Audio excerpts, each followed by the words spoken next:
Hi అందరికీ నమస్కారం. ఈరోజు నేను మీకోసం ఒక అద్భుతమైన యాక్షన్ థ్రిల్లర్ సినిమాని తీసుకొచ్చాను. సినిమా చాలా బాగుంటుంది. ఇంతకీ సినిమా పేరు ఏంటంటే ది సిస్టమ్. ఇంకా డైరెక్ట్ గా కథలోకి వెళ్లే ముందు మీరు కనుక మన ఛానల్ కి ఫస్ట్ టైం వస్తే దయచేసి సబ్స్క్రైబ్ చేసి బెల్ ఐకాన్ ప్రెస్ చేయండి. ఇంకా డైరెక్ట్ గా కథలోకి వెళ్తే ఈ సినిమా ఓపెనింగ్ కి సిటీ మొత్తం మత్తు పదార్థాలు ఇల్లీగల్ గా అమ్మే ఒక గ్యాంగ్ ను చూపిస్తారు. వాళ్ళు ఏంటంటే మొత్తం ప్యాకెట్లని ప్యాక్ చేస్తూ ఉంటారు.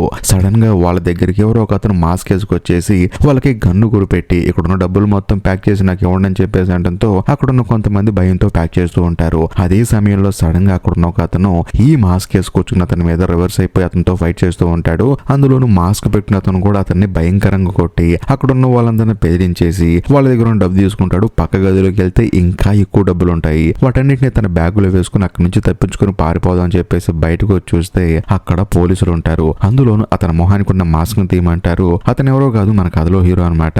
అందులోని హీరోని తీసుకెళ్లి తన బ్యాక్గ్రౌండ్ మొత్తం చెక్ చేస్తే పోలీస్ కమిషనర్ కి మైండ్ బ్లాక్ అయిపోతుంది. ఎందుకంటే హీరో 15 సంవత్సరాల మిలిటరీలో పనిచేశాడు. అందులోని 20కి పైగా మెడల్స్ సంపాదించాడు. ఒక మొక్కలో చెప్పాలంటే దేశానికి ఎంతో సేవ చేశాడు. కానీ ఈ పోలీస్ కమిషనర్ కి అర్థం కాని విషయం ఏంటంటే ఇంత పేరు సంపాదించుకున్నావు కదా, నువ్వు కేవలం కొంత డబ్బు కోసం ఆ గ్యాంగ్ దగ్గర ఎందుకు దొంగతనం చేయడానికి వెళ్ళావని చెప్పేసి అంటంతో అప్పుడు హీరో ఏం జరిగిందో చెప్పడం మొదలు పెడతాడు. బేసికల్ గా హీరోకి ఒక కూతురు ఉంటుంది అనమాట.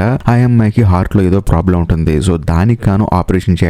కానీ హీరో ఇన్ని సంవత్సరాలు ఆర్మీలో పనిచేసిన, దేశానికి ఎంత సేవ చేసినా కనీసం డబ్బులు నేను పోగేసుకోలేకపోయానని చెప్పేసి తను బాధపడుతూ ఉంటాడు. ఇంకా ముఖ్యంగా తన కూతురికి ఆపరేషన్ చేయించడానికి డబ్బులు లేవని చెప్పేసి ఈ ముఠా దగ్గర డబ్బులు దొంగతనం చేయడానికి వచ్చానని చెప్పేసి హీరో ఆ పోలీస్ కమిషనర్ చెప్తాడు. దాంతో ఆయన ఏమంటాడంటే నువ్వేం కంగారు పడ మాకు, నువ్వు నాకు పని చేసి పెట్టు, నువ్వు ఎలాగైనా సరే దొరికావు కాబట్టి 5 సంవత్సరాలు నీకు జైలు శిక్ష విధిస్తారు. కానీ నేను చెప్పిన పని చేస్తే నీకు తక్కువ సమయంలో శిక్ష ముగిసిపోయి ఇంటికి తీసుకొస్తానని చెప్పేసి అంటంతో హీరో ఏం చేయమంటో చెప్పని చెప్పేసి అంటాడు. అప్పుడు పోలీస్ కమిషనర్ ఏమంటాడంటే మన దేశంలో చాలా ప్రైవేట్ జైల్స్ ఉన్నాయి. అందులో ఒక ప్రైవేట్ జైల్లో ఏదో మొత్తానికి ఇల్లీగల్ గా జరుగుతుంది. కాకపోతే అక్కడ ఉన్న వార్డెన్ గార్డ్ మాత్రం అవేవి బయటకు రాకుండా చూసుకుంటున్నాడు. ఇప్పుడు నిన్ను నేను ఆ జైలుకి పంపిస్తాను. అక్కడ ఏం జరుగుతుంది, అక్కడ ఇల్లీగల్ గా జరుగుతున్న విషయాలు ఏంటి, ఆ వార్డెన్ గార్డ్ చేస్తున్న తప్పేంటి, మొత్తం నాకు ఇన్ఫర్మేషన్ ఇస్తే నిన్ను తక్కువ సమయంలో బయటకు తీసుకొస్తాను. అలా కాదని చెప్పేసి నువ్వు జైలు నుంచి తప్పించుకుందాం అనుకున్నా కూడా ఆ జైల్లోంచి తప్పించుకోవడం అంత ఈజీ టాస్క్ కాదని చెప్పేసి అంటంతో హీరో మాత్రం ఒప్పుకోడు. కానీ కమిషనర్ ఏమంటాడంటే నీ కూతురు జీవితం అయ్యా, నువ్వు ఆపరేషన్ చేయించాలి అమ్మాయికి అని చెప్పేసి అంటంతో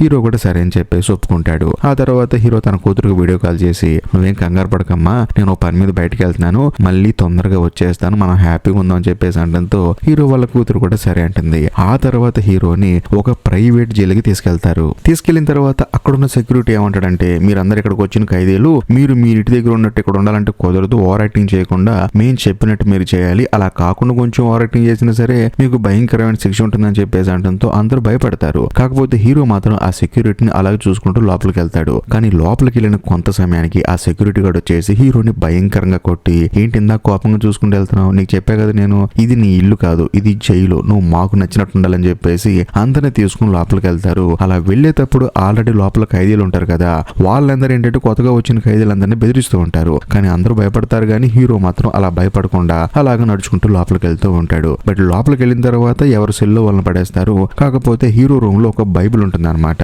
సర్లే బైబిల్ చదువు అని చెప్పేసి తీసి ఓపెన్ చేసి చూస్తే అందులో ఒక సెల్ ఫోన్ ఉంటుంది. సో బేసికల్ గా పోలీస్ కమిషనర్ తనని ఇక్కడికి పంపించాడు కదా, ఇక్కడ ఏం జరుగుతుందో తెలుసుకోవడానికి హీరోకి మాత్రం సపరేట్ గా ఒక సెల్ ఫోన్ అరేంజ్ చేశాడు. అందులోనూ హీరో ఫింగర్ ప్రింట్ తో మాత్రమే ఆ సెల్ ఫోన్ ఓపెన్ అవుతుంది. ఈ విషయం మొత్తాన్ని ఆ కమిషనర్ హీరోకి మెసేజ్ పంపిస్తాడు అనమాట ఫోన్ లో. దాంతో హీరో కూడా సరే అని చెప్పేసి తన ఫింగర్ ప్రింట్ తో ఆ సెల్ ఫోన్ లాక్ ని ఓపెన్ చేస్తాడు. కట్ చేస్తే మరుసటి రోజు సెక్యూరిటీ గార్డ్ వచ్చేసి అన్ని డోర్లు ఓపెన్ చేయమంటాడు. దాంతో ఖైదీలందరూ బయటకు వస్తారు. కాకపోతే హీరో మాత్రం రాడు.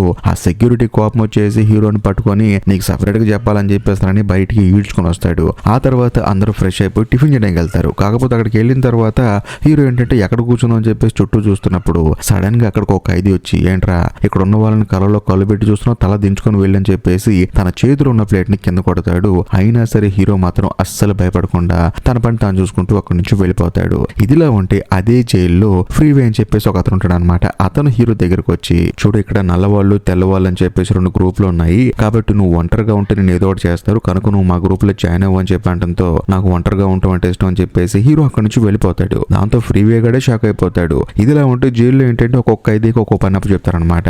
హీరో కూడా ఒక పని అప్పు చెప్తారు. హీరో తన పని తాను చేసుకుంటున్నప్పుడు సడన్ గా అక్కడికి 4 వచ్చేసి హీరో మీద అటాక్ చేస్తారు. హీరోని చంపాలని చూస్తారు. కానీ హీరో మాత్రం వాళ్ళని పిచ్చి కుక్కలను కొట్టినట్టు కొట్టి చెప్పేసి తన పని తాను చేసుకుంటూ ఉంటాడు. ఇది తెలుసుకున్న మిగతా వాళ్ళు కూడా హీరో మీద అటాక్ చేద్దాం అని చెప్పేసి వచ్చి తన మీద అటాక్ చేస్తారు. దాంతో హీరో ఊరుకుంటాడా, వాళ్ళని కూడా పెచ్చగొట్టుడు కొడుతూ ఉంటాడు. కాకపోతే వాళ్ళు ఏంటంటే హీరోని కొంచెం డిఫెండ్ చేసి హీరోని కొడతాను ట్రై చేస్తూ ఉంటారు. కానీ అక్కడికి బోన్స్ అని ఒక వ్యక్తి వచ్చేసి హీరోకి హెల్ప్ చేస్తాడు. సో ఇద్దరు కలిసి అటాక్ చేసిన వాళ్ళందరినీ పెచ్చగొట్టుడు కొడతారు. ఆ తర్వాత అక్కడికి పోలీసులు వస్తారు. వచ్చిన తర్వాత ఎవరి సెల్లో వాళ్ళు పడేస్తారు. కాకపోతే వార్డెన్ ఉంది కదా, తానేంటంటే హీరోని అంతేకాకుండా హీరో మీద అటాక్ చేసిన వాడిని తీసుకెళ్లి ఆ అటాక్ చేసిన వాడికి కరెంట్ షాక్ ఇచ్చి అక్కడి నుంచి పంపించేస్తాడు. ఆ తర్వాత హీరోని పొగుడుతాడు. ఏది ఏమైనా సరే నువ్వు చాలా బాగా ఫైట్ చేసావు, అందులో నీ ట్రాక్ రికార్డ్ చూశాను, 15 సంవత్సరాలు నువ్వు ఒక సైనికుడిగా పనిచేసావు, 20 మెడల్స్ గెలుచుకున్నావు, నువ్వు మామూలుడు కాదు. కానీ నీకు జైలు శిక్ష తగ్గించే మార్గం ఒకటి చెప్తాను, అది కనుక నువ్వు చేస్తే మాత్రం నీకు జైలు శిక్ష తగ్గుతుంది. అదేంటంటే మన జైల్లో ఇల్లీగల్ గా నేను ఫైట్ మ్యాచ్లు ఏర్పాటు చేసి దాని మీద బెట్టింగ్ కట్టి డబ్బులు సంపాదిస్తూ ఉన్నాను, కాబట్టి నువ్వు అందులో పార్టిసిపేట్ చేస్తావని చెప్పేసి అంటంతో హీరోకి అప్పుడు అర్థం అవుతుంది. ఓకే, ఈ వార్డెన్ గారు చేస్తున్న ఫ్రాడ్ పనులు ఇవ్వ అని చెప్పేసి హీరో కూడా సరే అని చెప్పేసి అంటాడు. దాంతో వార్డెన్ కూడా ఎంతగానో ఆనందపడతాడు. అందులోని ఈ వార్డెన్ చెప్పినట్టు హీరో ఒప్పుకున్నాడు కాబట్టి తనకి సపరేట్ గా ఒక సెల్ ఏర్పాటు చేస్తాడు. ఆ తర్వాత తనని ఆ సెల్ కి పంపిస్తాడు. ఆ సెల్ లోపలికి వెళ్ళి చూస్తే లోపల బోన్స్ ఉంటాడు అనమాట. అంటే ఇందాక హీరోతో పాటు ఫైట్ చేశాడు కదా, అందులోను ఈ ఫైట్ లో పాల్గొనేందుకు హీరోకి ట్రైనింగ్ ఇచ్చేది ఇతనే అనమాట. ఇతను ఏమంటాడంటే నీకేమైనా ఫ్యామిలీ ఉందని చెప్పి అడిగితే అవును ఉంది, నాకు ఒక కూతురు ఉందని చెప్పి అంటంతో సరే సరే ఈ సెల్ నువ్వు ప్రశాంతంగా వాడుకోవచ్చు అని చెప్పి అంటంతో హీరో కూడా సరే అని చెప్పేసి లోపల బాత్రూమ్ ఉంటుంది అనమాట. లోపలికి వెళ్ళిపోయి ఇప్పుడు పోలీస్ కమిషనర్ కి మెసేజ్ చేస్తాడు. ఇలా ఇల్లీగల్ గా ఫైట్ ని అరేంజ్ చేస్తున్నాడు వీడు, దీని మూలంగా డబ్బులు సంపాదించుకుంటున్నాడని చెప్పేసి ఈ ఇన్ఫర్మేషన్ ని పోలీస్ కమిషనర్ కి పాస్ చేస్తాడు. ఆ తర్వాత బోన్సే హీరోకి ట్రైనింగ్ ఇస్తాడు. అంతేకాకుండా ఇంతకు ముందు హీరో లాగా ఫ్రీవే తన దగ్గర ట్రైనింగ్ తీసుకున్నాడని, అందులో నువ్వు వాడికన్నా కొంచెం డిఫరెంట్ అని చెప్పేసి హీరోకి ట్రైనింగ్ ఇస్తూ ఉంటాడు. ఇదిలా ఉంటే ఆ ఫైట్ జరిగే రోజు రానే వస్తుంది అనమాట. అది కూడా ఆ జైల్ అండర్ గ్రౌండ్ లో ఫైట్ జరుగుతుంది. ఆ తర్వాత అందరూ అండర్ గ్రౌండ్ కి వెళ్తారు. అందులోని వార్డెన్ గార్డ్ అయితే మామూలుగా ఆనందపడడు, ఎందుకంటే వాడికి ఈ ఫైట్ జరగడం అంటే చాలా ఇంట్రెస్ట్ అనమాట. అందులోనూ లోపల ఉన్న ఖైదీలకి ఫైట్ ఏర్పాటు చేసి వాళ్ళలో ఎవడు సచ్చినా సరే వీడికి సంబంధం లేదు, వీడు మాత్రం ఎంటర్టైన్ అవ్వాలి. కానీ మన కథలో హీరో ఏం చేస్తారంటే తన దగ్గర ఉన్న ఫోన్ ద్వారాగా లోపల ఏం జరుగుతుందో మొత్తం రికార్డ్ చేస్తూ ఉంటాడు. అందులోనూ ఫైట్ జరుగుతూ ఉంటుంది. లోపల ఉన్న ఇద్దరు ఖైదీలు కొట్టేసుకుంటూ ఉంటారు అనమాట. అందులో ఒకడు ఓడిపోతాడు. ఆ తర్వాత జైలు వార్డెన్ ఏమంటాడంటే మన జైల్లో ఉన్న ఛాంపియన్ పిలవని చెప్పేసి ఫ్రీవే గాని పిలుస్తాడు. కానీ వాడు వచ్చిన తర్వాత ఇంకొక ఎదురు వచ్చేసి వాడితో ఫైట్ చేస్తూ ఉంటారు. కానీ ఆ ఫ్రీవే మాత్రం ఇద్దరిని పెచ్చకొట్టుడు కొట్టి వాళ్ళిద్దరిని ఓడిస్తాడు. ఆ తర్వాత జైలు వార్డెన్ ఏం చేస్తాడంటే హీరోని పిలవని చెప్పేసి హీరోకి ఇంకొక అతనికి మ్యాచ్ ఏర్పాటు చేస్తాడు. వాడేంటంటే పళ్ళు కొంచెం పొడుగ్గా పెట్టుకొని ఏదో వ్యాంపైర్ లాగా ఉంటాడనమాట. వాడు హీరో మీద అటాక్ చేస్తూ ఉంటాడు. అయినా సరే హీరో ఏంటంటే వాడిని చూస్తాడు చూసి లాస్ట్ లో ఒక దెబ్బ కొడితే వాడు అక్కడే అడ్డం పడతాడు. దాంతో అందరూ హీరో పేరు చెప్పి అరుస్తూ ఉంటారు. అందులో ఇక్కడ జరుగుతున్న ఫైట్ ఏంటంటే సెల్లు బయట ఉన్న ఖైదీలు కూడా చూసేలాగా ఒక లైవ్ ఏర్పాటు చేస్తాడు. దాంతో బయట చూస్తున్న వాళ్ళు కూడా గోల చేస్తూ ఉంటారు హీరో పేరు చెప్పి. ఇంకా వార్డెన్ విషయానికి వస్తే మనోడి సంగతి చెప్పాల్సిన అవసరం లేదు, ఎందుకంటే హీరో మీద చాలా ఎక్స్పెక్టేషన్స్ పెట్టుకొని ఫైట్ కి రమ్మన్నాడు. అందులోను హీరో గెలిచేసరికి వార్డెన్ ఎగిరి గంతేస్తూ ఉంటాడు. కట్ చేస్తే మరుసటి రోజు వార్డెన్ దగ్గరికి ఫ్రీవే వస్తాడనమాట. వచ్చిన తర్వాత అసలు ఈ ఫైట్ లో హీరోని ఎందుకు ఇన్వాల్వ్ చేశారు, అందులోను ఆ బోన్స్ గాడు హీరోకి ఎందుకు ట్రైనింగ్ ఇస్తున్నాడని చెప్పేసి అంటంతో లేదు నాకేం సంబంధం లేదు, ఆ బోన్సే హీరోకి ట్రైనింగ్ ఇస్తా అన్నాడని చెప్పేసి అంటాడు. ఎందుకంటే ఇంతకు ముందు ఈ ఫ్రీవే గాడికి ట్రైనింగ్ ఇచ్చింది బోన్స్ అనమాట. అందులోని ఈ వార్డెన్ గాడు ఏంటంటే ఫ్రీవేకి బాగా ట్రైనింగ్ ఇప్పించేసి వేరే జైలు ఖైదీతో ఫైట్ ఏర్పాటు చేశాడు అనమాట. కాకపోతే ఫ్రీవే గెలుస్తాడని చెప్పేసి బాగా డబ్బులు ఇన్వెస్ట్ చేశాడు. కానీ అక్కడ ఈ ఫ్రీవే గాడు ఓడిపోయాడు. దాంతో వార్డెన్ ఏమంటాడంటే నువ్వు పోయినసారి ఓడిపోయావు కదా, నేను మళ్ళీ ఫైట్ అరేంజ్ చేస్తాను, నీ వల్ల నేను చాలా డబ్బులు నష్టపోయాను, కాబట్టి నువ్వు ప్రిపేర్ అవ్వు, ఇవన్నీ పక్కన పెట్టు, నువ్వు కనుక గెలిచి నాకు బాగా డబ్బులు సంపాదిస్తే నిన్ను ఖచ్చితంగా చాలా తొందరగా నువ్వు జైల్లోంచి బయటికి వెళ్ళేలా చేస్తాను, అలా కాకుండా చేసావు అనుకో నీ జైలు శిక్ష అయిపోయినా సరే నువ్వు ఇంకా జైల్లోనే ఉంటావు అని చెప్పేసి అంటంతో ఫ్రీవే కూడా కోపంతో అక్కడి నుంచి వెళ్ళిపోతాడు. కట్ చేస్తే మరోవైపు మన కథలో హీరోని కలవడానికి ఒక లాయర్ వస్తుంది అనమాట. దాంతో హీరో కూడా ఎవరండి మీరని చెప్పి అంటంతో ఆ అమ్మాయి ఏమంటుందంటే లేదండి మీ గురించి చదివాను, మీరు అన్యాయంగా జైల్లోకి వచ్చారు, మీ తరపున నేను వాదిస్తాను, మిమ్మల్ని బయటకు తీసుకొస్తానని చెప్పేసి అంటంతో హీరో ఏమంటాడంటే నీ వల్ల కాదులే గానీ నువ్వు వెళ్ళిపోమని చెప్పేసి అంటంతో ఆ లాయర్ ఏం చేస్తుందంటే సరేనండి మీకు ఎప్పుడైనా నా అవసరం ఉండొచ్చు, కాబట్టి నా విజిటింగ్ కార్డ్ మీ దగ్గర పెట్టుకోండి, ఎప్పుడైనా అవసరం వస్తే కాల్ చేయండి అని చెప్పేసి విజిటింగ్ కార్డ్ ఇచ్చి ఆవిడ అక్కడి నుంచి వెళ్ళిపోతుంది. కట్ చేస్తే మరుసటి రోజు హీరో దగ్గరికి ఫ్రీవే వస్తాడనమాట.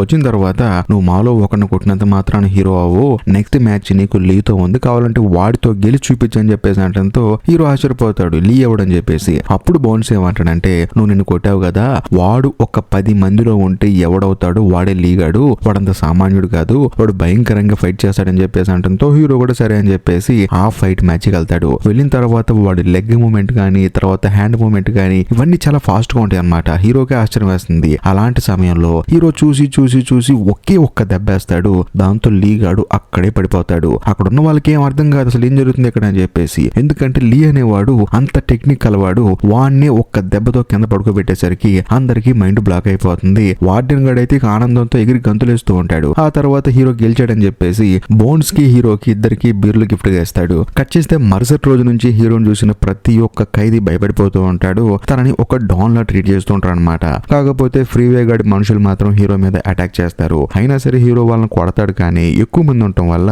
వాళ్ళని కొంచెం తట్టుకోలేకపోతాడు. కాకపోతే ఇదే సమయంలో అక్కడికి లేడీ పోలీస్ వచ్చేసి మీరు గొడవ పట్టడం ఆపుతారు లేదని చెప్పేసి అరవటంతో అక్కడున్న ఒకడు మాత్రం ఈ గ్యాప్ చూసుకొని హీరోని పొడవడానికి వస్తాడు. కానీ ఆ లేడీ పోలీస్ అడ్డు వెళ్ళటం వల్ల ఆ కత్తి కాస్త ఆవిడకి దిగుతుంది. కానీ ఆవిడకి ఏం కాదనమాట. ఈ విషయం తెలుసుకున్న తర్వాత వార్డెన్ హీరోని పిలిచి ఏమంటాడంటే ఈ జైల్లో 10 మంది ఖైదీలు చనిపోయినా సరే నేను ఏదైనా చేయగలను. కానీ ఒక్క పోలీస్ ఆఫీసర్ చనిపోయినా సరే నేను హ్యాండిల్ చేయలేను. ఇది ఏమైనా సరే ఆ లేడీ పోలీసు నువ్వు కాపాడావు, థ్యాంక్ యూ అని చెప్పేసి అంటాడు. కాకపోతే హీరో ఏమంటాడంటే నాకు ఒక్కసారి ఆ ఫ్రీవే గార్డ్తో ఫైట్ ఏర్పాటు చేస్తావా, ఎందుకంటే వాడి మీద నేను రివెంజ్ తెచ్చుకోవాలని చెప్పేసి అంటంతో వార్డెన్ కూడా సరే అంటాడు. కట్ చేస్తే మరోవైపు ఫ్రీవే గార్డ్ చూపిస్తారు. బేసికల్ గా అసలు ఫ్రీవే గార్డ్ వాళ్ళ మనుషులకి హీరోని కొట్టమని చెప్పలేదు. కానీ వాళ్ళే కోపంతో వాళ్ళ మనిషిని కొట్టాడని చెప్పేసి వాళ్ళు కొడతారు. అందులోని ఈ దారుణం జరిగిపోయింది. అది సంగతి. వాళ్ళందరినీ ఇప్పుడు ఈ ఫ్రీవే గార్డ్ తిడుతూ ఉంటాడు అనమాట. కరెక్ట్ గా అదే సమయంలో అక్కడికి సెక్యూరిటీ గార్డ్ వచ్చేసి మీ ముగ్గురిని సార్ రమ్మంటాడని చెప్పేసి వార్డెన్ దగ్గర తీసుకెళ్తాడు. తీసుకెళ్లిన తర్వాత వార్డెన్ ఏమంటాడంటే చూడు నీకు ఆ తర్వాత హీరోకి ఫైట్ ఉంది కాబట్టి ప్రిపేర్ అవ్వని చెప్పేసి అంటాడు.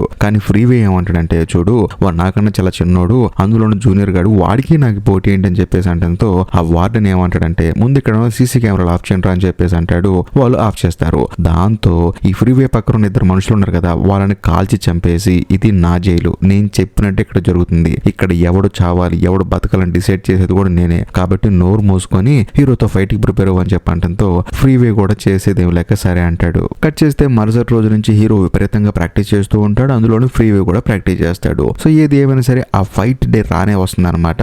వచ్చిన తర్వాత హీరోకి ఫ్రీవేకి ఫైట్ జరుగుతుంది. కాకపోతే హీరో ఏంటంటే ఫ్రీవేని కొట్టలేకపోతాడు. ఎందుకంటే వాడు ఇంతకు ముందు ఆల్రెడీ చాలా సార్లు ఫైట్ చేసి వచ్చాడు కదా, అందుకని కొట్టలేకపోతాడు. కానీ సడన్ గా హీరోకి ఏమవుతుందంటే తన కూతురు గుర్తు వస్తుంది. అందులో తను ఇక్కడి నుంచి బయటకు వెళ్ళాలని చెప్పేసి ఫ్రీవే గాని పట్టుకొని పిచ్చ కుట్రు కొడతాడు. అందులోనూ చచ్చిపోయి రుంజులు కొడుతూ ఉంటాడు అనమాట. దాంతో బోన్స్ కి కోపం వచ్చేసి ఏమైంది నీకు పిచ్చోళ్ళ చేస్తున్నావు, వాడు ఇక్కడ చనిపోతున్నావు అసలు బయటికి వెళ్ళో తెలుసా అని చెప్పేసి తనని పక్కకు లాగేస్తాడు. ఒక విధంగా ఫ్రీవే గాడు ఊడిపోతాడు. దాంతో హీరో జైల్లో ఒక పెద్ద స్టార్ అయిపోతాడు అనమాట. ప్రతి ఒక్కడు తనని గౌరవిస్తూనే ఉంటాడు. ఆ తర్వాత మన కథలో హీరో ఏం చేస్తాడంటే ఇప్పటి వరకు జరిగిన ప్రతి ఒక్క ఫైట్ ని వీడియో రికార్డ్ చేశాడు కదా దాన్ని ఆ పోలీస్ కమిషనర్ కి పంపిస్తాడు. అంతేకాకుండా మెసేజ్ కూడా చేస్తాడు, సార్ నేను వచ్చిన పని అయిపోయింది కదా నన్ను బయటికి తీసుకెళ్ళండి అని చెప్పేసి. కానీ కమిషనర్ మాత్రం ఎటువంటి రెస్పాన్స్ ఇవ్వడు. కట్ చేస్తే మరుసటి రోజు నుంచి హీరో ఏంటంటే జైల్లో స్టార్ అయిపోతాడు అనమాట. ప్రతి ఒక్కళ్ళు హీరోని గౌరవిస్తారు. కాకపోతే హీరో కూడా వాళ్ళని చాలా గౌరవంగా చూస్తాడు. అలా చూడటం వల్ల ఏమవుతుందంటే అందరి మధ్య ఒక బాండింగ్ ఏర్పడుతుంది. అంటే హీరోకి ఆ జైల్లో ఉన్న ప్రతి ఒక్క ఖైదీకి. కట్ చేస్తే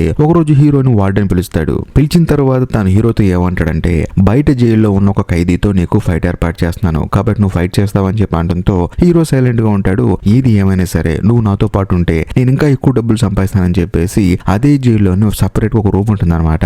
ఆ రూమ్ దగ్గరికి హీరోని తీసుకెళ్తాడు. చూస్తే అక్కడ మత్తు పదార్థాలు తయారు చేస్తూ ఉంటాడు అనమాట. సో ఇదంతా నా సామ్రాజ్యమే, నువ్వు నాతో పాటు ఉంటే మన ఇద్దరం బాగా డబ్బులు సంపాదించుకోవచ్చు, ఇక మీద నువ్వు నేను పార్ట్నర్ అని చెప్పి అనడంతో హీరో నో చెప్పలేక సైలెంట్ గా ఉంటాడు. అంతేకాకుండా అక్కడ ఉన్న మత్తు పదార్థాన్ని చేత్తో కొంత తీసుకుంటాడు. ఎందుకంటే ఇప్పుడు ఆ పోలీస్ కమిషనర్ కి చూపించడానికి తనకు ప్రూఫ్ కావాలి కదా అందుకని తీసుకుంటాడు. ఆ తర్వాత హీరోని మళ్ళీ సపరేట్ ఒక రూమ్ తీసుకెళ్తాడు అనమాట. అక్కడ ఒక 2 శవాలు ఉంటాయి. ఆ 2 శవాలు ఎవరివో కాదు హీరో మీద అటాక్ చేశారు కదా వాళ్ళు అనమాట. అప్పుడు వార్డెన్ ఏమంటాడంటే చూడు నీకు ఎవరైతే శత్రువులు ఉంటారో వాళ్ళు నాకు కూడా శత్రువులే, అందుకని చంపేశాను. సరే ఇదంతా పక్కన పెడితే అసలు విషయం ఏంటంటే మన జైలుకి ఆ తర్వాత వేరే జైలుకి మధ్య ఒక పోటీ ఉంది. నా తరపు నేను పంపిస్తున్నాను, వాళ్ళ తరపున వేరే పంపిస్తున్నారు, కాబట్టి నువ్వు వాడితో ఫైట్ చేయాలని చెప్పేసి అంటంతో హీరో మాత్రం ఒప్పుకోడు. కానీ వార్డెన్ ఏమంటాడంటే నాకు తెలిసిన వ్యక్తి ఒక అతను ఉన్నాడు, అతను చెప్తే నువ్వు ఖచ్చితంగా ఒప్పుకుంటావు రా అని చెప్పేసి తనని వేరే రూమ్ లో తీసుకెళ్తాడు. వేరే రూమ్ లోకి వెళ్ళి చూస్తే అక్కడ ఉన్నది ఎవరో కాదు పోలీస్ కమిషనర్ అనమాట. ఆ పోలీస్ కమిషనర్ చూసిన తర్వాత హీరోకి బుర్ర బ్లాంక్ అయిపోతుంది.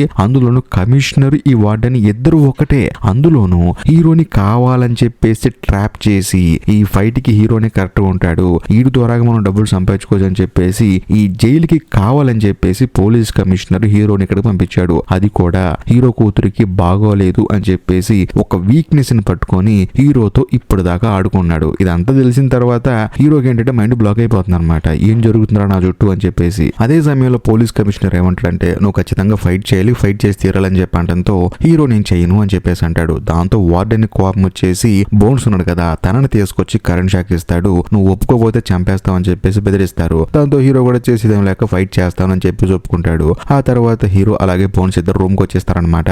వచ్చిన తర్వాత బోన్స్ అడుగుతాడు నా కోసం నువ్వు ఎందుకు ఒప్పుకున్నావు ఫైట్ చేస్తానని, నీ దారి నువ్వు చూసుకోవచ్చు కదా అని చెప్పేసి అంటంతో హీరో ఏమంటాడంటే నేను ఒక పేపర్ మీద ఒక ఇన్ఫర్మేషన్ రాస్తాను, ప్రతి ఒక్క ఖైదీకి ఇన్ఫర్మేషన్ చేరేలా చేస్తావా అని చెప్పేసి అంటంతో బోన్స్ కూడా తప్పకుండా అని చెప్పి అంటాడు. అందులో హీరో ఏం రాస్తాడంటే మనల్ని జీవితాంతం బానిసలుగా చేసుకొని మన ద్వారాగా ఆ వార్డెన్ గా డబ్బులు సంపాదించుకుంటున్నాడు, ఎవరిని కావాలంటే వాళ్ళని చంపేస్తున్నాడు, ఎవరిని కావాలంటే వాడిని ఫైట్ లో దింపుతున్నాడు, కాబట్టి మనం ఇప్పటికైనా మేల్కొనాలని చెప్పేసి ప్రతి ఒక్క ఖైదీకి ఇన్ఫర్మేషన్ పాస్ చేస్తాడు. ఆ తర్వాత హీరో ఏం చేస్తాడంటే ఒక లాయర్ వచ్చి మీట్ అయింది కదా ఆ అమ్మాయిని మళ్ళీ జైలుకి రమ్మంటాడు. వచ్చిన తర్వాత వీళ్ళెవ్వరికీ తెలియకుండా హీరో దగ్గర సెల్ ఫోన్ లో రికార్డ్ చేసిన వీడియోలన్నీ ఉన్నాయి కదా ఆ వీడియోలో ఉన్న మెమరీ కార్డ్ ని ఆ లాయర్ కి ఇచ్చి ఇది బయట ప్రపంచానికి తెలియాలని చెప్పేసి అర్జెంట్ గా వెళ్ళిపోయి తీసుకుని చెప్పేసి అంటంతో ఆ అమ్మాయి కూడా సరే అని చెప్పేసి అది తీసుకుని వెళ్ళిపోతుంది. కట్ చేస్తే మరుసటి రోజు హీరోకి మ్యాచ్ రానే వస్తుంది అనమాట.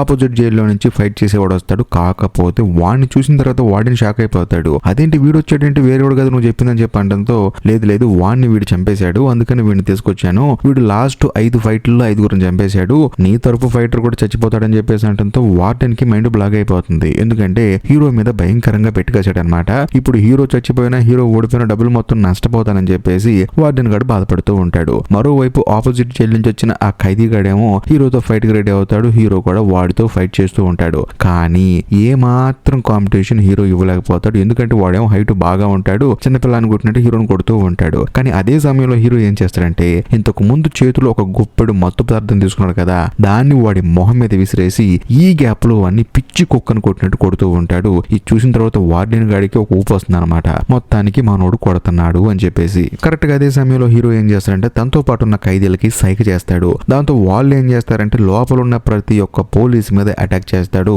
సో ఓవరాల్ గా జైల్లో ఉన్న పోలీసులకి ఖైదీలకి ఒక పెద్ద గొడవ జరుగుతుంది అనమాట. కానీ వార్డెన్ గాడు మాత్రం ఇది అస్సలు ఎక్స్పెక్ట్ చేయడు. కానీ ఖైదీలు మాత్రం పోలీసులను పట్టుకుని పిచ్చగొట్టు కొడుతూ ఉంటాడు. ఈ గ్యాప్ లో వార్డెన్ ఏం చేస్తారంటే దొరికినోడికి దొరికినట్టు కరెంట్ షాక్ ఇస్తూ ఉంటాడు. కరెక్ట్ గా అదే సమయంలో ఫ్రీ వే వచ్చేసి హీరోకి సపోర్ట్ ఇస్తూ నువ్వేం కంగారు పడుకో, నీతో పాటు నేను కూడా ఉన్నానని చెప్పేసి నువ్వు ఏదైతే అనుకున్నావు వచ్చి అని చెప్పేసి హీరోకి సపోర్ట్ ఇస్తాడు. ఇదంతా గమనించిన వార్డెన్ గడ్ ఏం చేస్తాడంటే హీరో మీద అటాక్ చేస్తాడు, హీరోని చంపబోతాడు. కానీ అక్కడికి వచ్చిన బోన్స్ ఏంటంటే ఆ వార్డెన్ పట్టుకుని పెచ్చగొట్టు కొడతాడు. అయినా సరే మనోడి దగ్గర గన్ ఉంది కదా కాల్చి చంపేద్దాం అనుకునే గ్యాప్ లో అక్కడికి పోలీసులు అందరూ వస్తారనమాట. అంటే బయట ఉన్న పోలీసులు అందరూ వస్తారు. ఎందుకంటే ఆ లాయర్ పోలీస్ స్టేషన్ కి వెళ్ళి కంప్లైంట్ ఇచ్చి ప్రూఫ్లను చూపించింది. అందుకని ఈ జైలు మీద బయట ఉన్న పోలీసులు అందరూ అటాక్ చేస్తారు. ఫస్ట్ ఆ వార్డెన్ గాని పట్టుకుంటారు. ఆ తర్వాత పోలీస్ కమిషనర్ ని అరెస్ట్ చేస్తారు. అందులోనూ హీరో వాళ్ళ కూతురికి గవర్నమెంట్ వాళ్ళే ఆపరేషన్ చేయించి ఎటువంటి ఇబ్బంది లేకుండా చూస్తారు. ఎందుకంటే హీరో ఇంతకు ముందు దేశం కోసం కష్టపడ్డాడు కదా, అందులోను చేతిలో డబ్బులు లేక కూతురును చూపించుకోలేక ఇలాంటి పనులు చేశాడని చెప్పేసి తనని వదిలేసి తన కూతురికి ఆరోగ్యం నయమయ్యేలా చేస్తారు. దాంతో హీరో వాళ్ళ కూతురు కూడా ప్రశాంతంగా బయటకు వచ్చేస్తుంది. హీరో తన కూతురుతో హ్యాపీగా ఉంటాడు. ఇక్కడ ఒక హైలైట్ విషయం ఏంటంటే ఆ వార్డెన్ గాడిని వాడు ఏ జైల్లో అయితే వార్డెన్ గా ఉన్నాడో అదే జైల్లో ఖైదీగా వేస్తారు. దాంతో వాడు గుండె పగిలి ఏడుస్తూ ఉంటాడు. ఇంకా ముఖ్యంగా బోన్స్ అవ్వచ్చు, మిగతా ఖైదీలు అవ్వచ్చు, వాళ్ళందరినీ ఎలాగైనా బయటికి తీసుకురావాలని చెప్పేసి హీరో మెంటల్ గా ఫిక్స్ అయిపోతాడు. ఇంతటితో సినిమా అయిపోతుంది. ఈ వీడియో కనుక మీకు నచ్చినట్లయితే ఖచ్చితంగా లైక్ చేయండి, షేర్ చేయండి, కామెంట్ చేయండి. అంతేకాకుండా ఇప్పటి వరకు మీరు మన ఛానల్ సబ్స్క్రైబ్ చేసుకోకపోతే దయచేసి సబ్స్క్రైబ్ చేసి బెల్ ఐకాన్ ప్రెస్ చేయండి. బాయ్.